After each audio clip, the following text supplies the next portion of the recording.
Fertility Planet is really for all different types of people who are looking at all their options to create families, whether it's fostering, adoption, looking at third-party reproductive services like surrogacy or donors, IVF. It's not just addressing a problem, it's also meant to be anticipating or planning ahead or even being preventative. I gave a talk about donor siblings. It was all about donors and do they meet their sisters and brothers later on and the ethics of that. Our group talked basically about patients in the older age groups and what we do to try to improve their pregnancy outcomes. We talked about health, consciousness, healing, and fertility. Not only physically, but emotionally as well as mentally, we can prepare for that state of pregnancy. We talk about the use of 3D and 4D ultrasound and diagnosis of fertility issues and how that leads into some new treatments that are available for uterine problems. If somebody comes in with a lot of stress in their life, we would take a look at a way to help them to manage the stress. We just had a great session on keeping sex passionate and keeping love alive, and I think men came out on top. Oh! Although what we did learn was that position does not matter for fertility. Yeah. and threesomes are good. I have a disease, it's called infertility, and I think we should look at infertility like that and encourage young women to be proactive about their bodies so that they don't walk into a situation when they're in their mid-30s or early 40s where they have a hard time conceiving. I was a yoga teacher and an actress simultaneously, and it wasn't until I had some conception issues and I had my son that I became a yoga teacher. And it wasn't until I had secondary infertility that I realized how imperative yoga was as a tool to help women balance their hormones and to help heal themselves. There is a true myth that is perpetuated by many of the women here in Hollywood that you can wait as long as you want, no problem, you'll turn your 40s, you'll have your twins, and everything's going to be fine. Not enough people talk about what they do to have those so-called miracle babies. And I have our twins via an anonymous egg donor, and it's not talked about in the African American community, infertility in particular. So we chose to dispel the shame, dispel the myth, and just put the story out there for other couples, other women that are trying to conceive and aren't able to do so on their own. I had a child through IVF. And through circumstances, after I broke up with the mother, the child was taken away from me because a judge ruled that I didn't have the proper writing that signified me as a father because we were unmarried.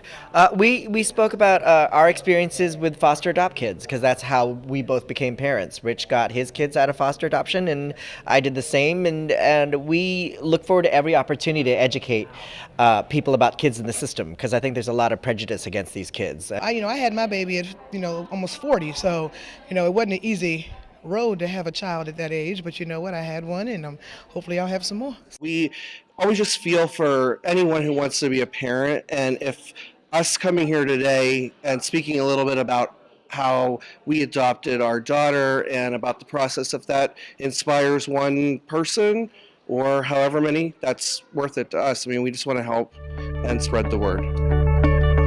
I'm an advocate for modern families. I wrote a book called Family by Choice, and it details how to create a family in a parenting partnership as opposed to a conventional marriage.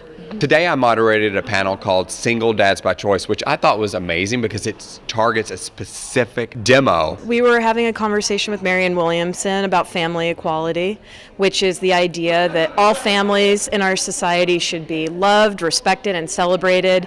Anything that's not equality of rights, anything that's not equality of opportunities, brings all of us down. And Vicki and I wrote a book called The New I Do, Reshaping Marriage for Skeptics, Realists, and Rebels.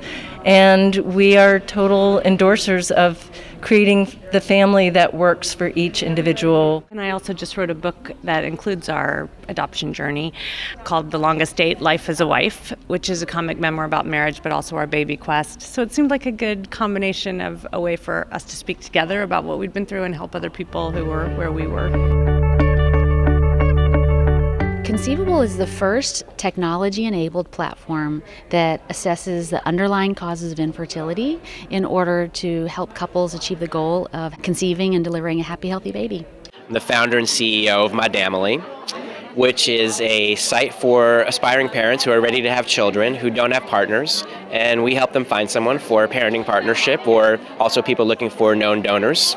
The Next Family is an online magazine for the modern parent, so that's anything from single parents, same-sex parents, adoptive, people that are raising their kids in traditional and non-traditional ways. And there are also stories of how people are creating their families through infertility, surrogacy, and the processes that they go through. There are a lot of women that are starting families, but their relationship may not feel totally solid, so I'm here to help them understand what is it about their relationship that they can cultivate to really create the foundation for a family, as well as women that are single and looking for love and wanting to really start a family. We are a pregnancy and new mom, but also trying to conceive and trouble trying to conceive resource, tips and tools you would need throughout that journey. VIP Nannies is basically a service for new parents and old parents that need someone to come into their home that is vetted, who is a professional. After they've tried fertility treatments and those have failed, then we have a full-service, comprehensive adoption program. Baby Quest Foundation is a nonprofit charity dedicated to giving financial assistance to people who can't afford procedures. I love Fertility Planet. I think it's a great way to get valuable information. People are completely the most brilliant minds in fertility medicine anywhere. Well, I actually learn a lot. I always like to learn from my patients and from other doctors. Amazing. It's vast. I mean, so many of my friends, are going through fertility issues, and resources like this, we all need to stick together and support each other. So many couples that are a little bit lost, don't know where to go and where to start. This is a great place for them to see what's the next step for them, or to help along the way. Everyone here has been so unbelievably committed to really furthering our ability to help couples have children. And that's been very inspiring to me. We record all of our sessions, and then we get them up on FertilityPlanit.com, on our YouTube channel. Fora.tv is our video production partner. They will distribute it through their international distribution channels. The value of Fertility Planet is not just today and yesterday.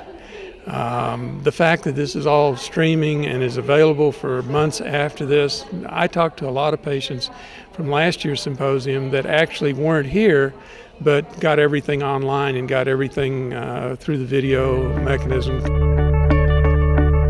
We're going to be slowly releasing the videos in a more episodic style. So for example, in a month we might cover 3 topics. The cornerstone will be the video we created here. So we might do a week on fertility preservation and egg freezing, and reach out to doctors, who are more international to say, give us a blog post, do a short video. Can we do a live webinar with you? Can we do a Twitter chat? You can't find anything else out there that's doing what Fertility Planet is doing. We want to celebrate anything that creates a field of possibility for every American to prosper. And this is one of the ways that people prosper: life, liberty, and the pursuit of happiness. What could be a greater pursuit of happiness than having a child?